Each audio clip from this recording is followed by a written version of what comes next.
Merci Anne de nous faire l'honneur de venir présenter ces chiffres dans cette école, dans notre école. Nous sommes très contents. Merci à vous tous d'être venus. On est habitué à avoir des gens beaucoup plus petits dans cette salle. Donc c'est assez amusant et d'ailleurs on en met beaucoup plus que de gens grands. Ce matin, Harriet Phillimore, qui est la directrice de l'établissement, présentait les valeurs de l'école à tous nos enfants parce qu'on a un système de values très important que nous développons à l'école. Et donc voilà, donc je suis très contente de vous accueillir ici. Concordia School Paris a été créée il y a 4 ans. C'est une école maternelle, primaire et bientôt collège. On a ouvert donc en septembre 2019, juste avant le Covid. Bien nous en a pris parce que ça aurait été très difficile d'ouvrir en septembre 2020. Et nous avons commencé avec 40 élèves. Nous avons aujourd'hui 150 élèves dans ce premier campus de la Grande Armée. Et nous ouvrons un deuxième campus en septembre 2023 qui pourra accueillir 300 élèves supplémentaires. Voilà, donc l'idée est d'offrir une scolarité totalement bilingue et biculturelle de 3 ans à 17 ans. Pourquoi nous avons créé Concordia ? En fait, c'est vraiment l'innovation qui était au cœur du projet. L'innovation, pas technologique, mais l'innovation pédagogique. Aujourd'hui, l'innovation est partout, mais n'est pas arrivée jusqu'au banc de l'école. Les progrès qui sont faits dans les neurosciences sont colossaux, et on connaît beaucoup mieux aujourd'hui l'apprentissage, les mécanismes d'apprentissage des enfants. Donc voilà, on a voulu vraiment apporter l'innovation au service du développement des enfants. Moi-même, je viens d'un parcours j'ai été diplômée en 2000, l'explosion, c'était la bulle Internet, etc. J'ai fait, à la fin de mes études, un rapport sur l'UMTS, ce qu'on appelle la 3G aujourd'hui. J'étais complètement portée par l'innovation.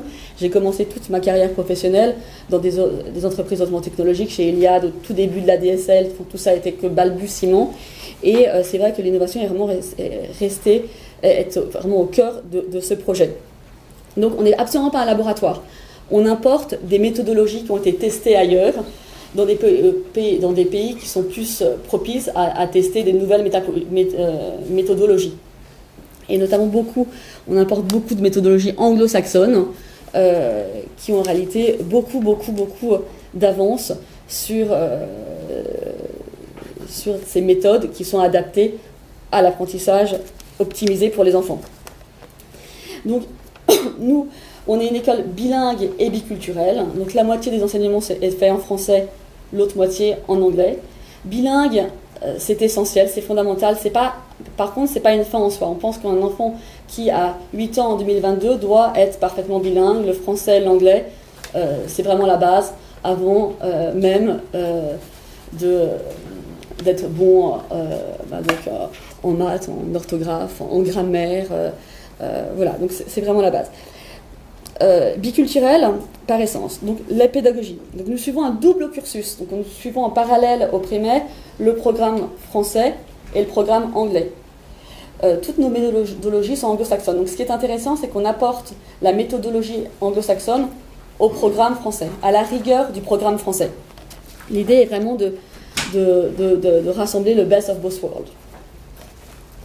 Donc sur la partie française, comme sur la partie anglaise, l'école est vraiment dans une pédagogie de projet, de la valorisation de tous les talents, la dédramatisation de l'erreur. Aujourd'hui, l'erreur, c'est fait pour apprendre. On ne veut pas que les enfants soient terrifiés à l'idée de se tromper. On change le rapport à la hiérarchie. On est beaucoup moins descendant. Le professeur est vraiment là pour aider l'enfant dans la bienveillance. Il y a un échange qui peut se créer.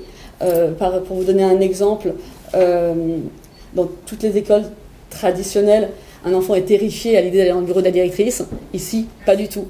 En général, un enfant va dans le bureau de la directrice parce qu'il est récompensé. Et donc voilà, donc on change vraiment le rapport à la hiérarchie, tout en mettant en place un système de règles très strictes et de valeurs importantes pour que les enfants, évidemment, soient respectueux de leurs enseignants et de leurs directrices. Donc voilà, donc pédagogie du projet, valorisation de tous les talents, et évidemment soft skills. Ce qui manque cruellement aujourd'hui dans le programme français sont les soft skills. À Concordia, on apprend aux enfants à parler en public, on apprend aux enfants à travailler en groupe, on apprend aux enfants à think out of the box, à challenger les idées reçues, on leur apprend à transformer une idée en action. Ça, c'est vraiment très important pour nous. Donc, je le disais, on travaille en mode projet. Et ça change totalement la façon d'apprendre. En mode projet, alors évidemment pas pour ce qui est orthographe, grammaire, conjugaison, dans les deux langues, ça doit s'apprendre de manière assez rigoureuse. Mais pour tout ce qui est matière comme les sciences, l'histoire, la géographie, on n'est pas du tout dans le descendant. On est dans le projet, par exemple, dans une leçon d'histoire sur Louis XIV, on pourra faire écrire aux enfants des lettres, ou le journal intime de Louis XIV. On le met vraiment en scène pour que tout ça devienne véritablement concret. En sciences, une leçon sur la digestion, au lieu de commencer par le schéma, on fera reproduire le mécanisme de la digestion aux enfants avec un petit sac en plastique, un collant pour faire le tube digestif, on leur fera apporter des aliments, enfin on reconstituera le schéma digestif. Et ça, les enfants, en fait, non seulement ça leur fait retenir les notions pour toute la vie, mais en plus ça les rend intéressés par les apprentissages. Ce qui change totalement la donne et change complètement ce qui donne en fait envie.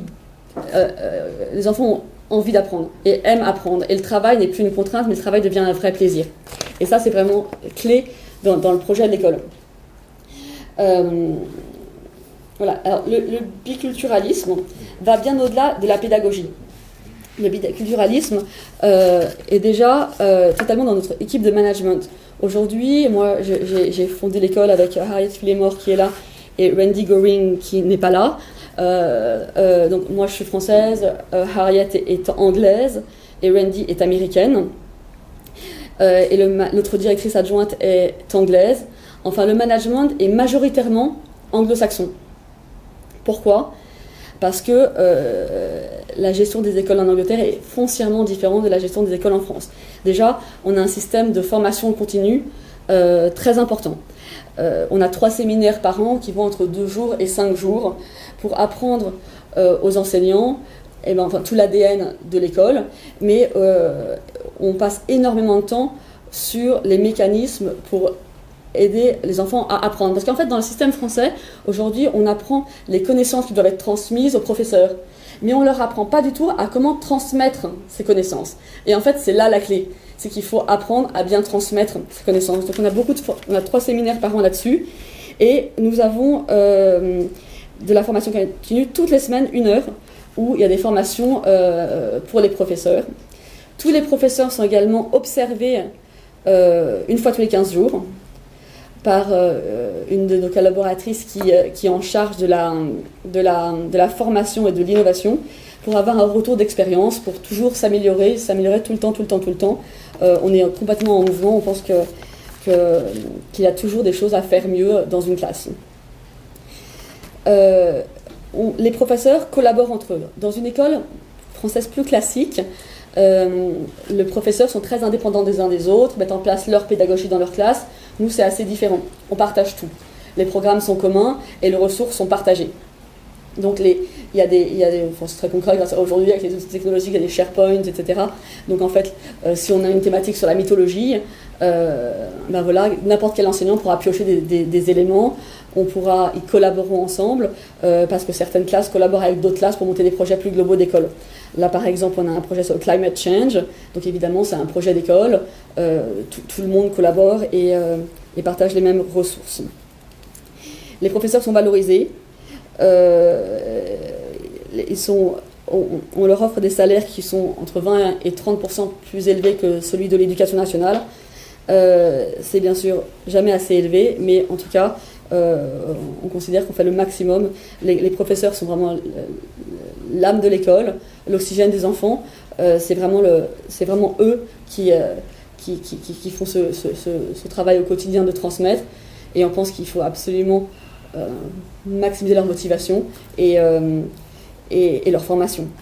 Ils sont bien équipés, chaque professeur a un ordinateur portable, a même un téléphone portable, parce qu'en fait, pour la communication aux parents, aujourd'hui, dans une école, en 2022, les parents attendent beaucoup de communication de leurs professeurs.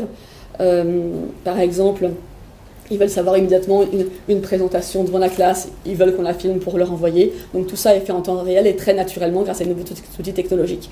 Donc, en fait, les parents sont des partenaires et sont évidemment accueillis très souvent à l'école. On considère que rien n'est possible sans eux, surtout dans une éducation qui est exigeante, parce que Concordia est une école académique et que les deux programmes doivent être assimilés. L'école libre nous permet une liberté de recrutement. Alors ça, c'est vraiment fondamental, parce que le recrutement, ça n'a échappé à personne, est vraiment très très très compliqué aujourd'hui. Alors c'est vrai dans l'éducation, c'est vrai pour tous les secteurs, mais dans l'éducation, nous on le vit vraiment de manière très très forte.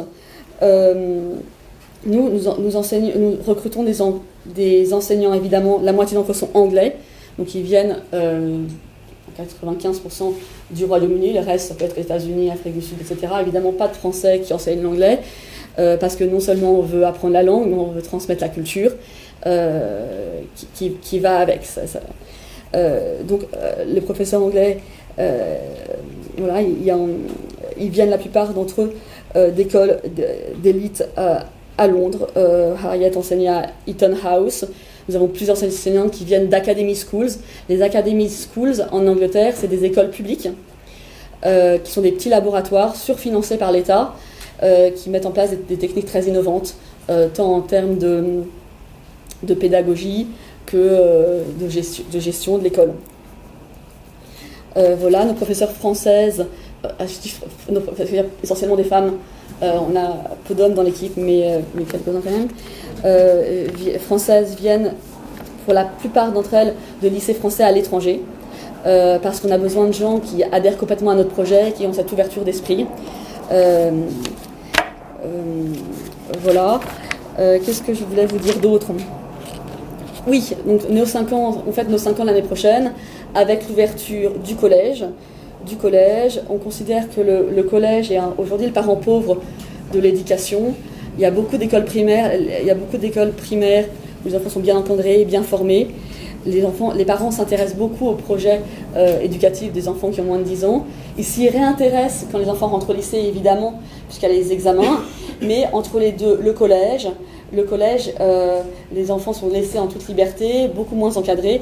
Nous, on pense qu'il faut vraiment le reprendre en main, que c'est un âge où les enfants ont accès souvent à des téléphones portables, sont abreuvés d'images et n'ont absolument pas la capacité à hiérarchiser l'information, à la décrypter, et il a besoin de repères solides, de fondamentaux académiques encore à pousser, et qu'il faut qu'il développe plus d'autonomie, plus de socialisation, qui soit pour le préparer au lycée, où il va devoir être indépendant, plus responsable et passer les examens de fin d'études. Voilà. Merci.